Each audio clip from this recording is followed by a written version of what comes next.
Muy bien, bienvenidos al segundo seminario, la segunda sesión de esta noche. Y en esta oportunidad vamos a dar un vistazo general a la lección de escuela sabática. Vamos a mirar la estructura global del trimestre desde un punto de vista general. Y luego vamos a ir capítulo a capítulo, ver algunos de los temas clave de cada semana. Y al final de esta presentación voy a terminar mirando algunos de mis textos favoritos del trimestre y quizás mirarlos de manera un poquito más cercana y ver qué significan y qué podemos sacar de ellos. Vamos a comenzar mirando el trimestre en sentido general. Desde mi punto de vista, el trimestre está dividido en dos mitades. En la primera mitad se concentra en demostrar la realidad de que Dios está trabajando, está obrando en medio de nuestro dolor. Y a veces va a permitir, e incluso nos va a veces a llevar a territorios desafiantes, quizás hasta dolorosos para nosotros. Y esta idea solamente es desafiante para muchas personas, porque tenemos a veces este punto de vista tan simple, demasiado simple, de que, bueno, Dios es bueno y Satanás es malo, y por lo tanto, si algo pasa en mi vida que es malo, es culpa de Satanás, y si Dios me ama y paso por cosas malas, ¿por qué Dios no me ayuda cuando yo le oro? ¿Por qué Él no se lleva los problemas? Hay muchas preguntas que nos hacemos en medio de las dificultades.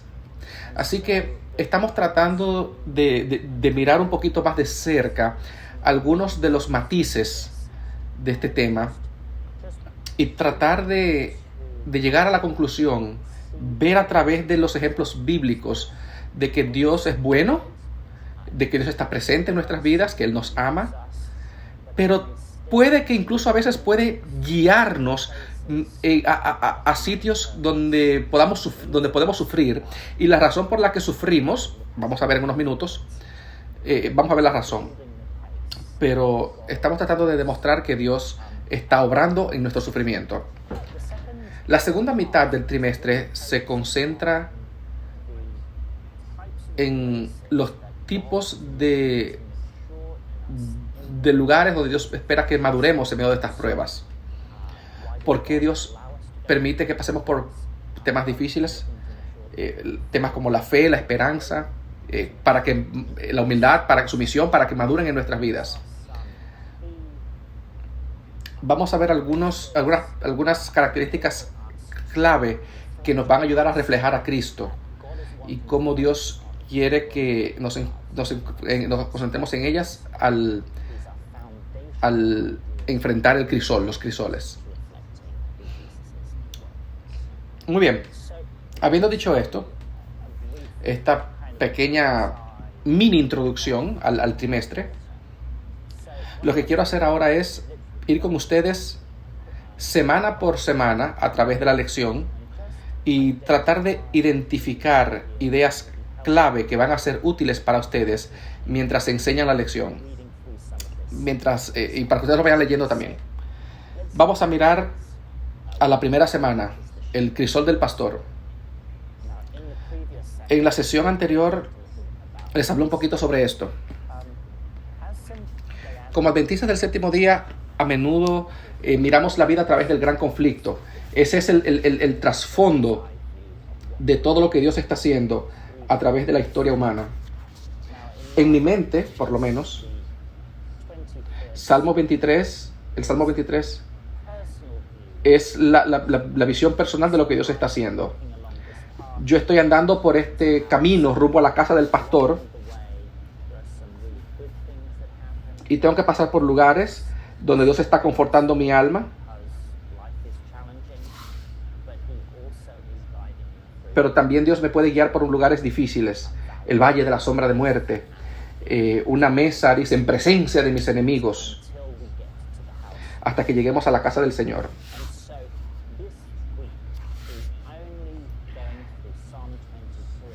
Esta semana vamos a hablar del Salmo 23.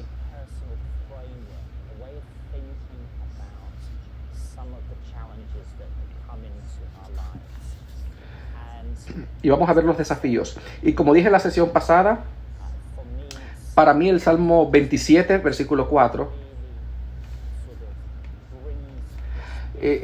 completa el cuadro. Déjame leerlo contigo. Una cosa he demandado al Señor, esta buscaré, que esté yo en la casa de Jehová todos los días de mi vida, para contemplar la hermosura de Jehová y para inquirir en su templo. Yo creo que este es un versículo maravilloso por varias razones. Pero lo que es más fascinante es cómo David, en el Antiguo Testamento, en la forma de entender el Antiguo Testamento, de entender la casa de Dios, él ve la casa del Señor, la casa de Jehová, como el lugar donde Dios vive, pero también lo ve como el lugar donde él puede ir a verla, a contemplar la hermosura del Señor. Y como dije anteriormente, creo que ver la hermosura de Jesús tiene que ser uno de las motivaciones fundamentales por las que yo me levanto por la mañana. ¿Cuáles son mis motivaciones para yo hacer lo que hago? Una de ellas debe ser contemplar la hermosura del Señor y compartir con otras personas, e invitarlos a ver también la hermosura del Señor. Así que Salmo 27:4 nos dice por qué la oveja sigue avanzando en Salmo 23 para llegar a la casa del Señor. ¿Cuál es la motivación? Cuando hay muchas razones para rendirse. Y yo creo que esto es muy importante, esta idea es muy importante de aferrarnos a Dios por la belleza, porque la belleza de Dios es tan significativa. La pregunta es, ¿por qué la belleza del Señor es tan importante? Contemplar la hermosura del Señor, dice David. Yo creo que el Salmo 27, el Nuevo Testamento, 2 de Corintios, nos dice la respuesta. Y todo esto se junta. Dice Pablo, 2 de Corintios 3:18. Por lo tanto, mirando a verlo descubierto, contemplando la gloria del Señor, somos transformados en su imagen.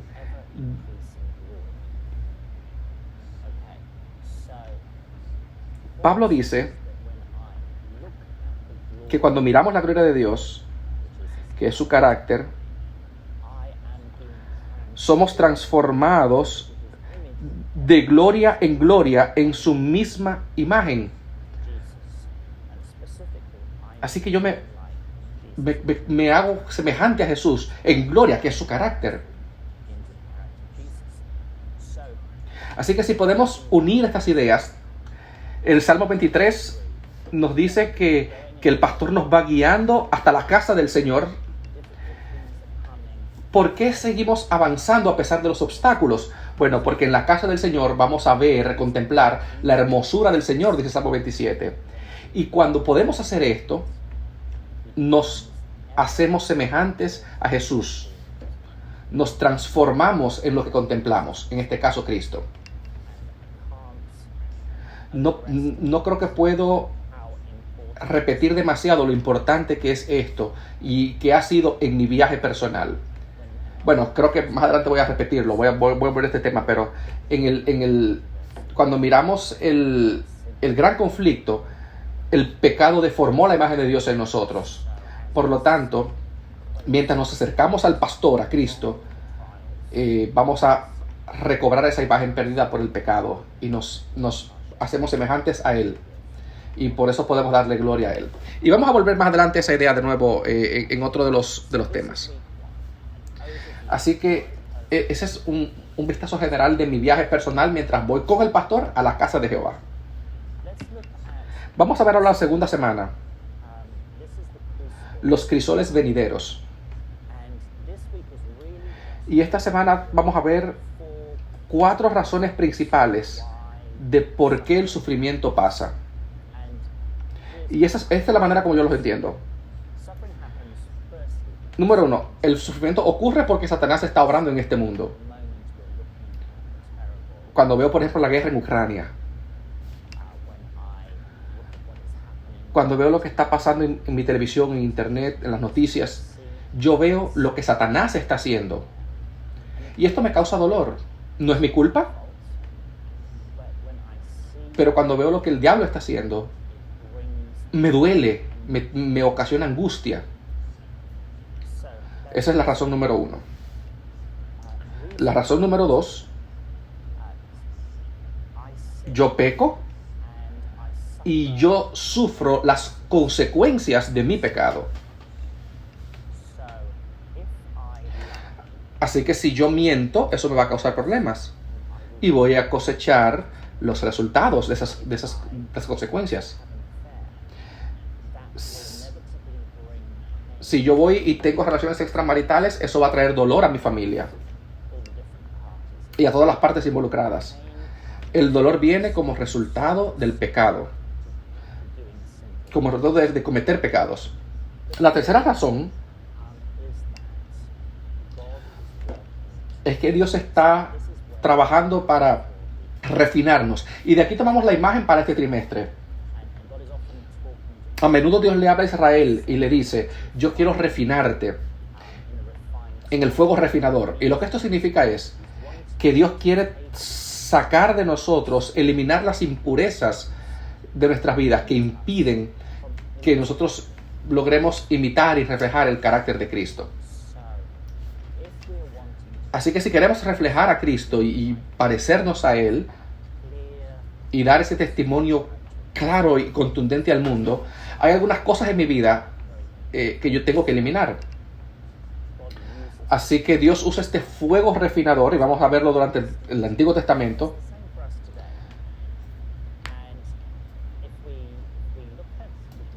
Y si miramos, por ejemplo, la definición del diccionario de esta palabra, lo que es un crisol, te va a decir que es una vasija de un material refractivo que se utiliza para derretir una sustancia que requiere un alto grado de calor. Así que vemos que se necesita calor. La segunda definición de crisol es prueba dura.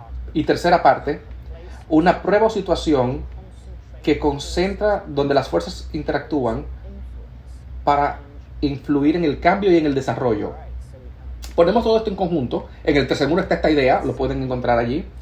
Una prueba severa, fuerzas que se unen, que crean una situación en la cual, bueno, en este contexto, del contexto, se requiere alto calor. Y bueno, ¿y cuál es esta situación?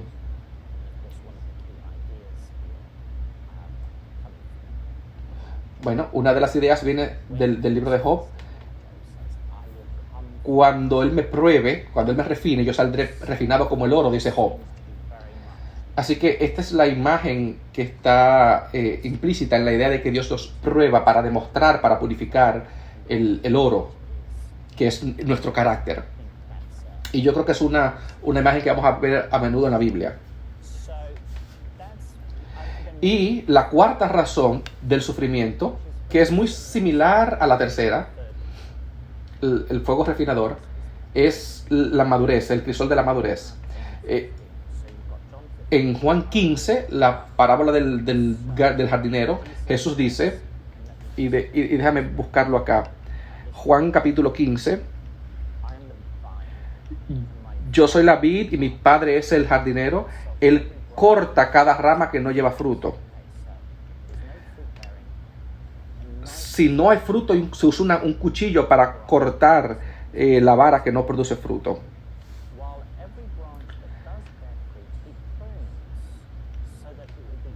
Todo pámpano que no lleva fruto lo quitará para que lleve más fruto. Todo aquel que lleva fruto lo limpiará.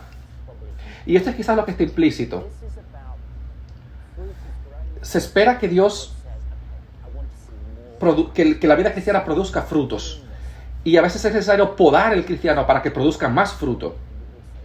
Y para podarnos se necesita un cuchillo bien afilado.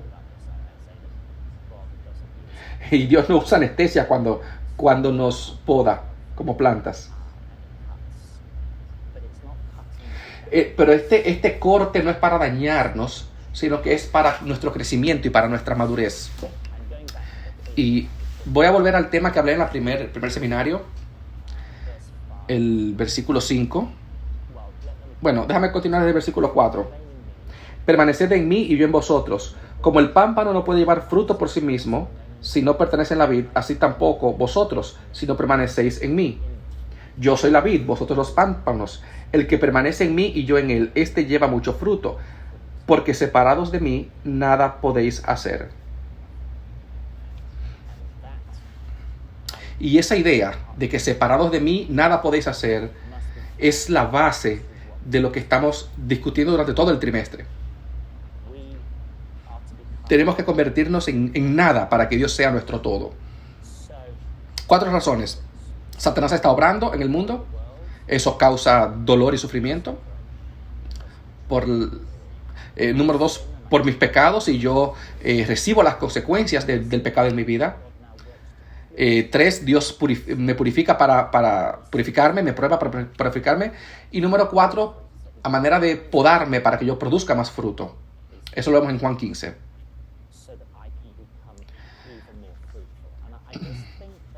Y yo creo que entender estas 4 razones para el sufrimiento nos ayudan a ver un marco. Mira, como en mis lentes es el marco en el que yo miro lo que está pasando. Uno de los grandes peligros como maestros a la hora de hablar con alguien que está sufriendo es explicarle por qué está sufriendo. Tenemos que ser muy cuidadosos, tener mucho tacto al tocar ese tema. Fundamentalmente creo que es el Espíritu Santo que debe dar esa respuesta. Recuerda del libro de Job, que Job nunca llega a saber por qué él está sufriendo. Ahora, Job nunca llega a saber la razón, pero sí llega a conocer la grandeza del amor de Dios. Pero a menudo vamos a ir pasando por las dificultades y muchas veces no sabremos el por qué. A veces puede que sí lo sepamos al final, puede que no. Pero lo más importante es que podemos tener este marco para determinar las posibilidades, para poder ver algunas cosas en perspectiva. Una cita que me gusta mucho de Charles Swindoll: un cristiano que está supuesto a caminar con Dios, camina por el crisol. Las pruebas vendrán. Y Ellen G. White también habla sobre esto.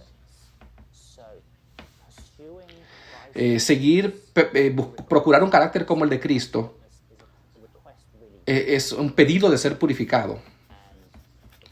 Y el proceso de la purificación para la madurez cristiana requiere la extracción del pecado que amamos. Y eso nunca es algo placentero. Ok. Vamos a la tercera semana, que se llama La jaula del pájaro. Y este título viene de una cita de Ellen G. White en el Ministerio de Curación. Y es una cita importantísima. Quiero leérselas. Yo nunca escuché a Ellen G. White, pero me la imagino diciendo esto. Está ahí en la lección del sábado. Vamos a leerla. A plena luz del día y al oír la música de otras voces, el pájaro enjaulado no captará que lo que somos procura enseñarle.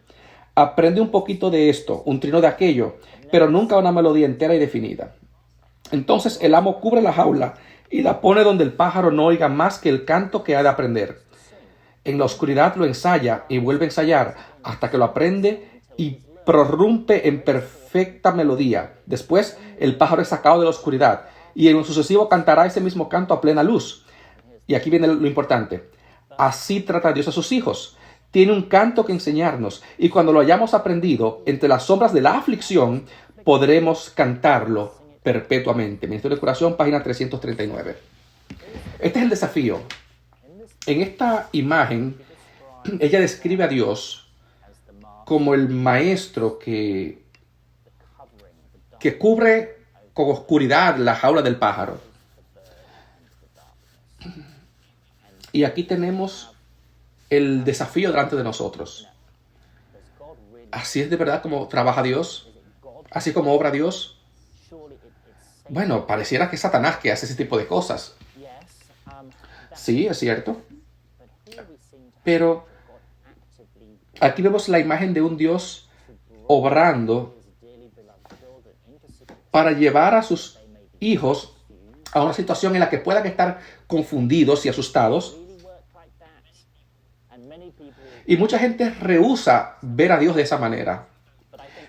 Pero cuando vemos la lección en esta semana, tercera semana, lo que resulta claro es que Dios puede trabajar de esa manera, puede obrar de esa manera.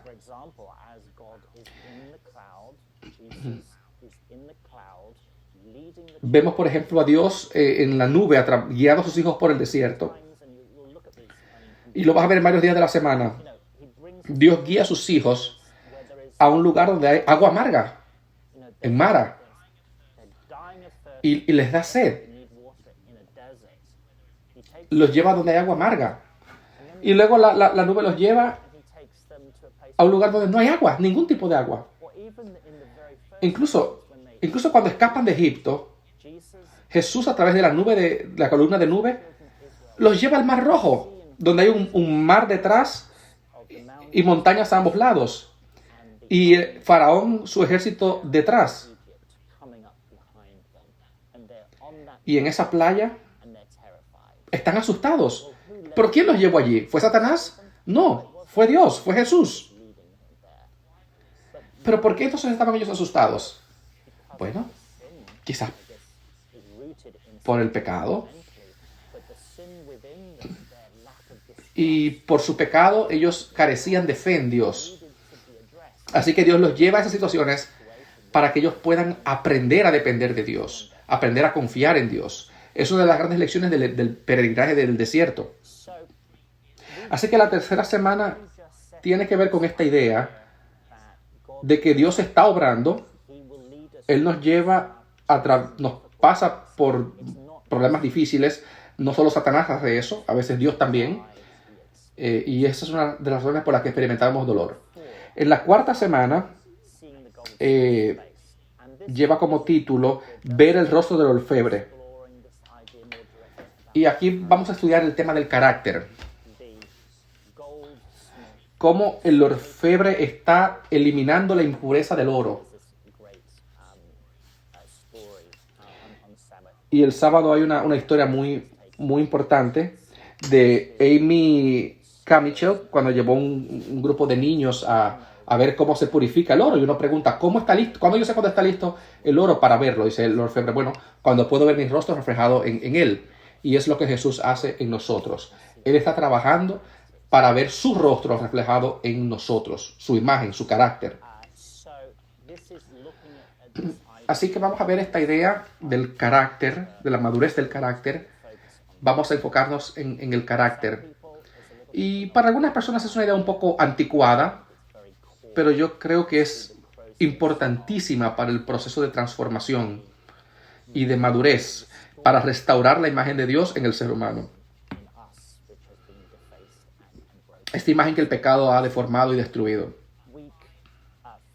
La quinta semana vamos a ver el tema del calor extremo. Vamos a volver a retomar donde dejamos la tercera semana. Vamos a ver ahora historias intensas que a veces nos sorprenden porque nos preguntamos, ¿de verdad así es como Dios actúa? Por ejemplo, Abraham, cuando Dios le pide a Abraham que sacrifique a su hijo Isaac. Eso no fue Satanás que lo hizo. Eso fue Dios. Sacrifícame a tu hijo, a tu primogénito. Lo interesante realmente es que nosotros sabemos que Dios al final, Dios nunca tuvo la intención de que eso pasara, pero Abraham no sabía eso en el momento. Abraham pensó que él iba a tener que sacrificar a su hijo. ¿Qué es lo que Dios está haciendo cuando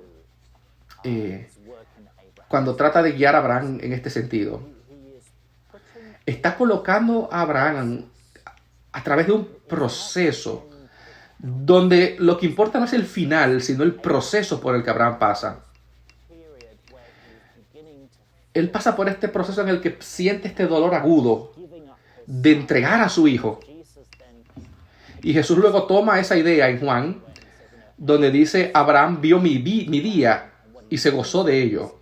Lo que Jesús está diciendo es, Abraham entendió lo que sintió el Padre cuando entregó a su hijo.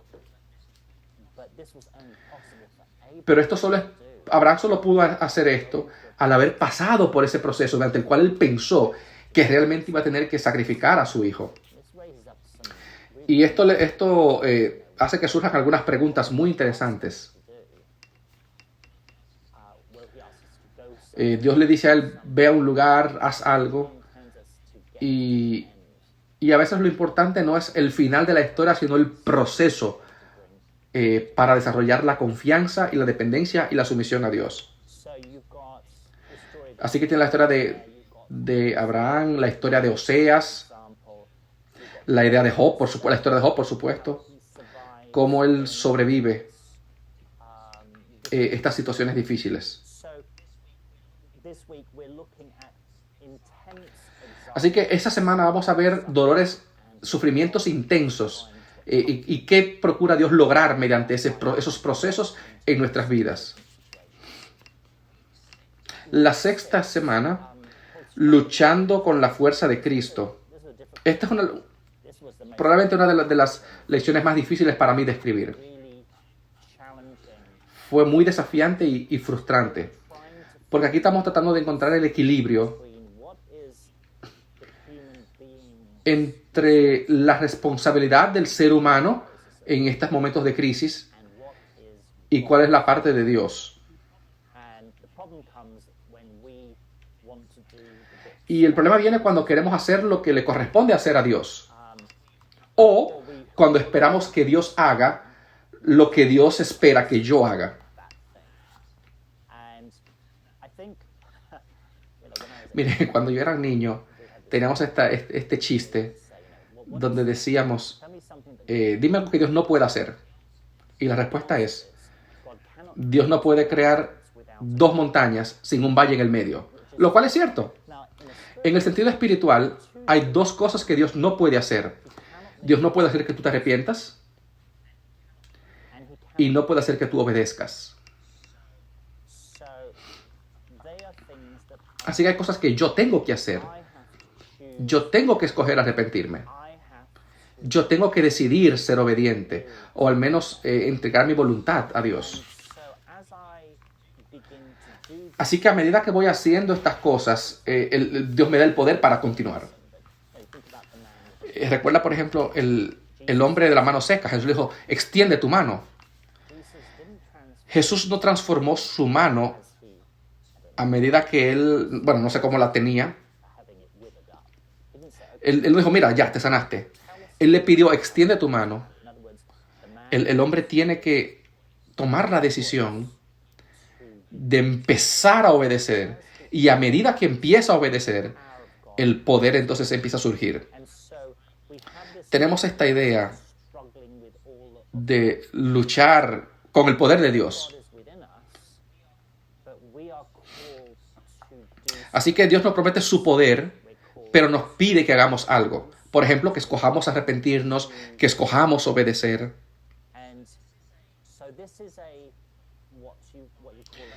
Así que esta es una combinación divino-humana.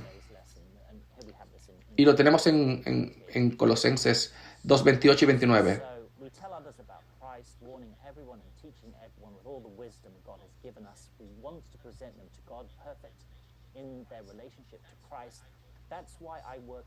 Dice Pablo,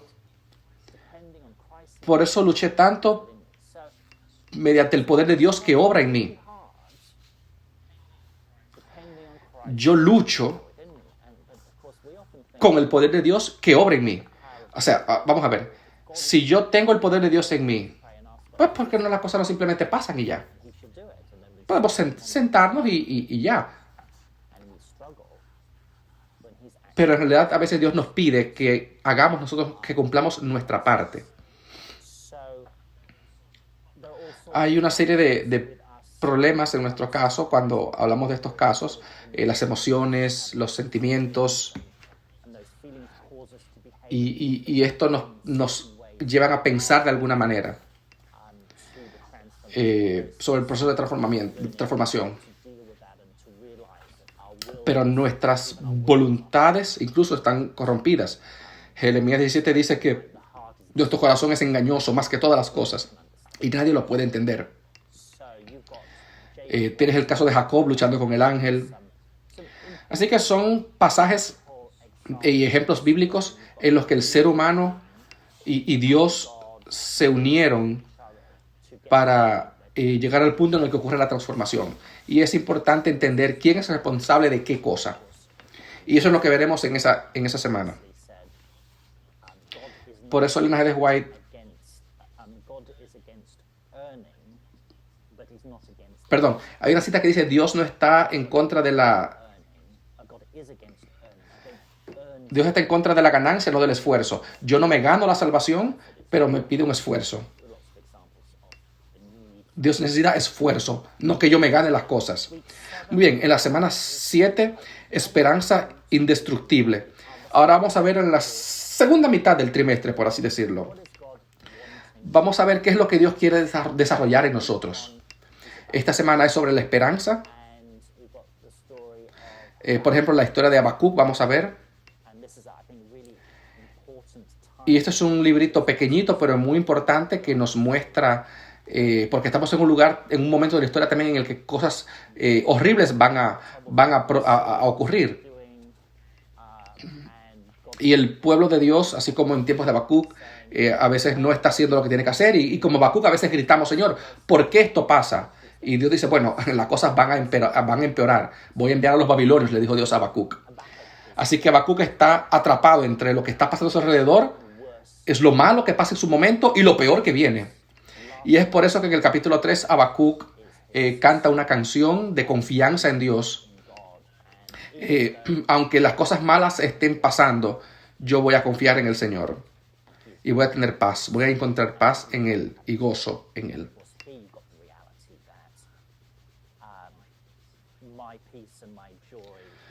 Así que lo importante aquí es conocer que mi gozo y mi paz no dependen de las circunstancias, sino de Dios, porque Dios está conmigo en medio de mis circunstancias. Así como Jesús cuando estaba en el bote con los discípulos en medio de la tormenta. Así que la esperanza es muy importante. Y de ahí pasamos a la semana 8, la fe, viendo al invisible.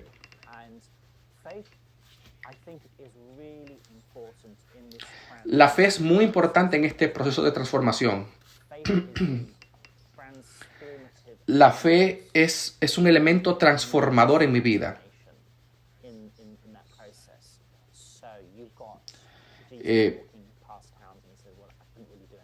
Tienes, por ejemplo, a Jesús, que en un momento pasó de largo en un pueblo y dijo: no puedo hacer nada porque ellos no tienen fe. La fe es esencial para la transformación. Tenemos algunos ejemplos de fe y pues ver cómo nuestra fe crece. Luego llegamos a la semana 9, que tiene que ver con la alabanza, una vida de alabanza. Y la alabanza no es más que la fe articulada. La alabanza es fe cantada.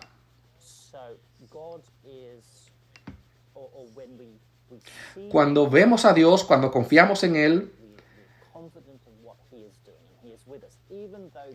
aunque nuestras dificultades nos rodeen, podemos alabar a Dios. Y eso es un desafío para nosotros y para nuestros alumnos de escuela sabática.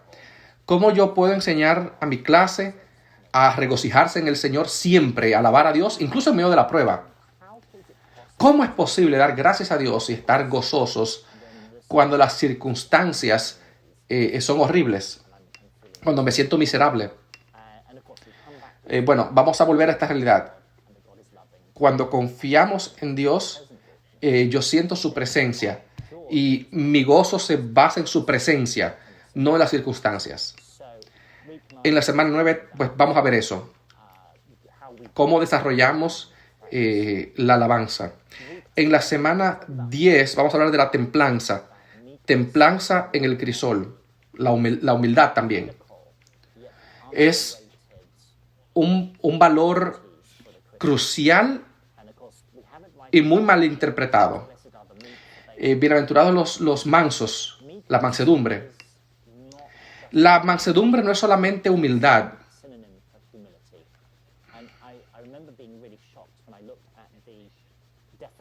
Cuando busqué en el diccionario la definición de mansedumbre, dice, sufrir con paciencia y sin resentimiento.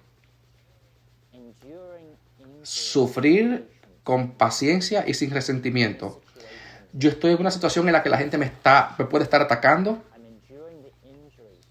y estoy sufriéndolo sin resentimiento y con paciencia. ¿Cómo es eso posible? Bueno, lo primero es que a mí no me interesa aprender esto. Eso es horrible, es terrible. Pero esto es importante. La mansedumbre por ejemplo, fue la base de la vida de Moisés, de la vida de Jesús. Y nos permite dar testimonio de la bondad de Dios, incluso cuando cosas horribles pasan a nuestro alrededor. Mi ego siempre se resiste y lucha. Pero yo debo ser... Mi ego no quiere que yo sea manso.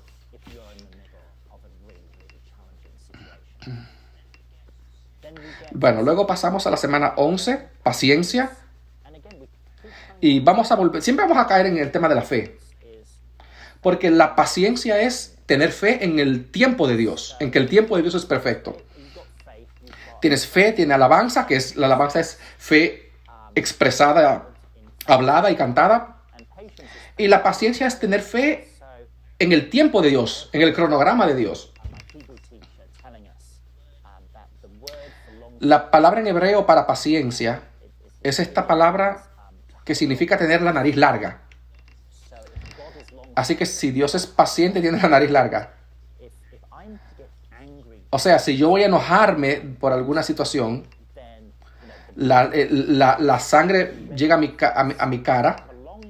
Y si yo tengo la nariz larga, tiene más tiempo para que el color rojo de la sangre llegue y cubra toda la nariz. Lo mismo pasa con la paciencia. Dios tiene la nariz larga. Dios es misericordioso porque se toma mucho tiempo. Él es paciente para enojarse. Lento para la ira, dice la versión en español. Y la paciencia es una demostración de que el Espíritu Santo vive en mí. Así que, ¿cómo desarrollamos la paciencia? Y es lo que nos va a decir la semana número 11. Bien, en la semana número 12 es una de mis semanas favoritas de manera personal. Tiene que ver con la sumisión. Y bueno, en el seminario pasado hablé de mi experiencia sobre la sumisión. Tenemos, por ejemplo, el ejemplo de Jesús.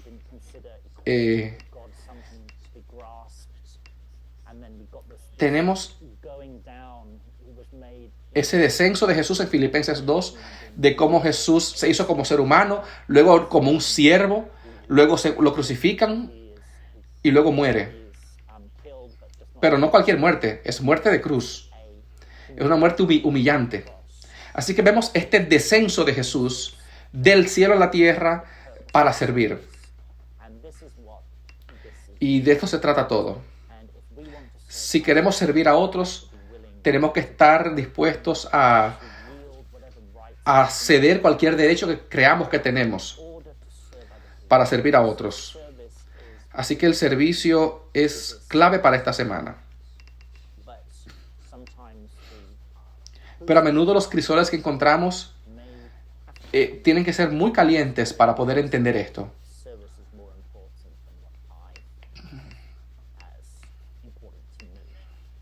Y por último, tenemos la semana 13, que es simplemente mirar el ejemplo de Jesús.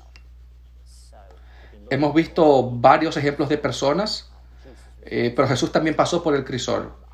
Isaías 53, el canto del siervo sufriente, es un capítulo maravilloso que nos habla de ejemplos de cómo Jesús pasó por tanto sufrimiento y dolor.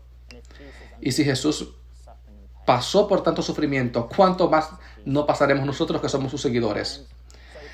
Así que si podemos resumir algunos pensamientos clave y algunos pasajes clave de la Biblia, que yo creo que son muy importantes para terminar. Vamos a empezar quizás con el llamado al discipulado, porque el discipulado es uno de mis temas favoritos. ¿Qué se necesita para ser un discípulo de Jesús? Bueno, Jesús dijo, si alguno quiere venir en pos de mí, debe negarse a sí mismo, tomar su cruz y seguirme. A menudo pensamos que seguir a Jesús es algo difícil y que eso lo simboliza la cruz. Pero no, la cruz no tiene que ver con eso. La cruz tiene un propósito y el objetivo es matar. Cuando Jesús nos llama a seguirle, Él dice, toma tu cruz y síguelo al Calvario, planta tu cruz al lado de Jesús y muere allí. Y la realidad es que sin muerte no hay resurrección. Sin la muerte de mi naturaleza carnal, no hay espacio para que el Espíritu Santo pueda entrar en mi vida y llenarme de sí mismo. Así que si yo quiero mostrar el carácter de Cristo, y yo quiero representar a Cristo, si yo quiero representar a Cristo en este mundo, el carácter de Jesús en este mundo, el Espíritu Santo debe estar en mí. Pero solo puede hacerlo si yo le cedo la oportunidad.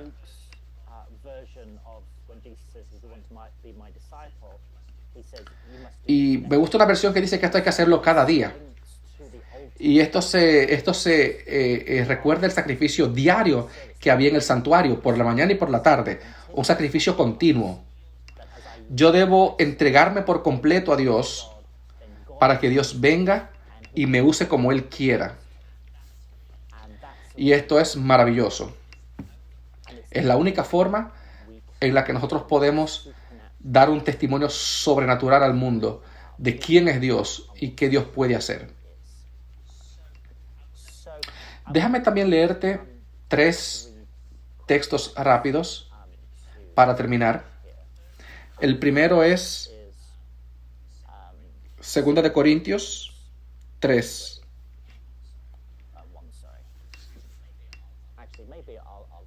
Bueno, quizás tal vez termine con este.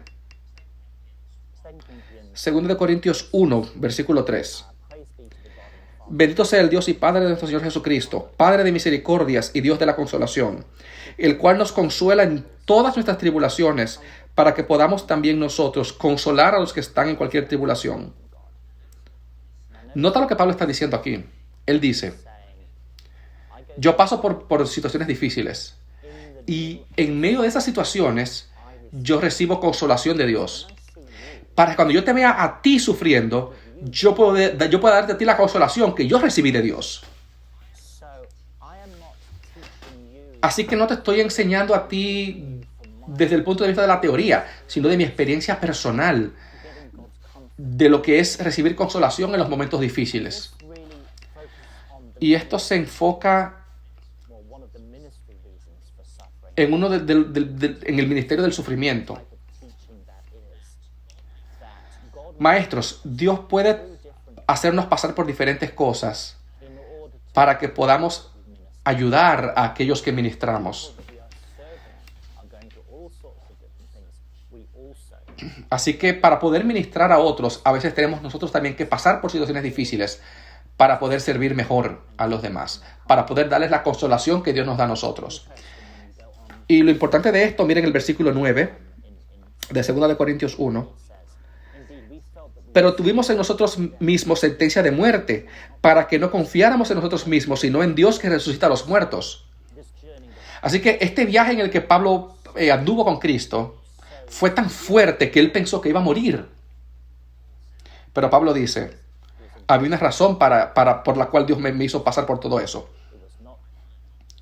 Fue para que yo aprendiera a no confiar en mí mismo, sino en el poder de Dios que resucita a los muertos.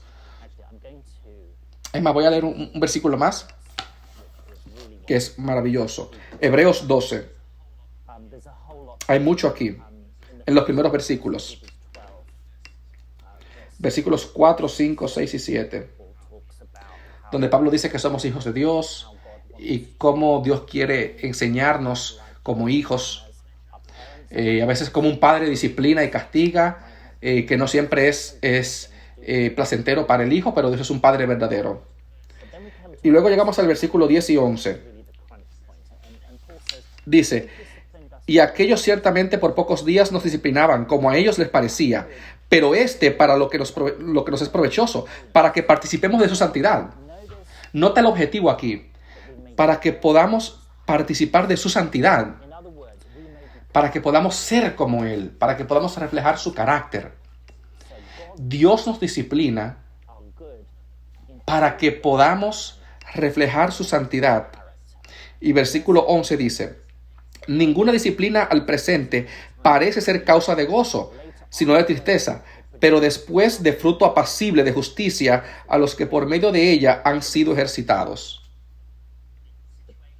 La situación ahora es poco placentera, es dolorosa, pero en el futuro va a producir una cosecha de justicia y de paz. Y esa es la imagen de Jesús que se presenta en el versículo 2, del versículo 12. Puesto los ojos en Jesús, autor y consumador de la fe, el cual por el gozo puesto delante de él sufrió la cruz, menospreció el oprobio y se sentó a la diestra del trono de Dios. El gozo está de aquel lado de la cruz, no de este. Así que hay que mantener los ojos fijos en la meta. Y eso nos va a mantener avanzando y nos impedirá rendirnos. Ese es un vistazo rápido a lo que ustedes van a estar enseñando este trimestre. Yo espero y le oro a Dios que este trimestre sea una bendición para ustedes a medida que enseñan, para que también los puedan ministrar. Y para que a través de su enseñanza Dios pueda revelarse como un Dios de amor que te ama, un Dios que tiene un plan para tu vida y un Dios que está presente en tu sufrimiento, en tu dolor y que camina a tu lado en todo momento. Que Dios te bendiga.